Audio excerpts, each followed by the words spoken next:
Welcome back. Mayor Andy Berke joins us one more time. That's right. We talked before the break, Mayor Berke, about the Violence Reduction Initiative. We want to talk a little bit more about that. Big component of that, the community buying in. And we've seen a little bit of pushback on that. How do you overcome that, and how important is the community to this working here? Well, we've got to have community buy-in. That's why we're doing community meetings on a regular basis. I have people up at City Hall. We're going out and talking to people, and Paul Smith in particular has been everywhere.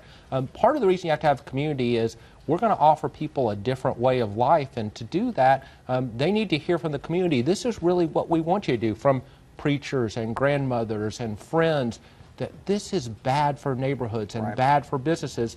And to get that, we need community buy-in. I will say, in general, while we hear some pushback, we also hear people who are tremendously excited, because you don't want to feel helpless against violence. You want to know there's something that you can do, and Chattanooga VRI gives us that power. Sure, and think about that whole picture. We've seen the retirements in the police force. Do you feel like that you've got the support both in law enforcement and other city leaders to do what you want to accomplish? Well, I was with law enforcement earlier today. I can tell you they are excited about what's going on. I meet with them on a weekly basis.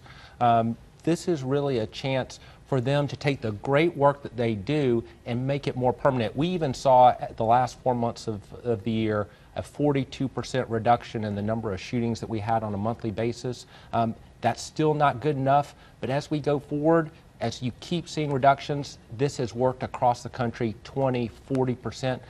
We've got to keep up the good work that the police department does. And we want to continue that conversation, of course, throughout. We hope you come back and visit us more and talk about it. But before you go, real fast, Volkswagen, we're hoping to hear good news about Chattanooga. Anything you can tell us, and what are your hopes for that announcement?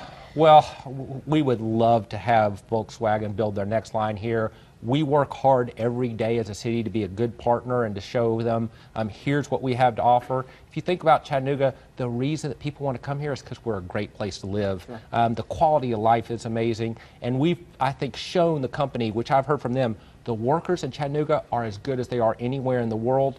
Now we've got to wait on them to make the decision that's best for their company. And you told us in the break you really don't have a really good timeline right now for when that decision could come down? I don't have a good timeline. I think that they are working incredibly hard, probably even as we speak, and certainly as we move forward, we're going to be talking to them on a regular basis until we get that decision. All right. Thanks a lot, Mayor Berke, for joining us. We'll be right back.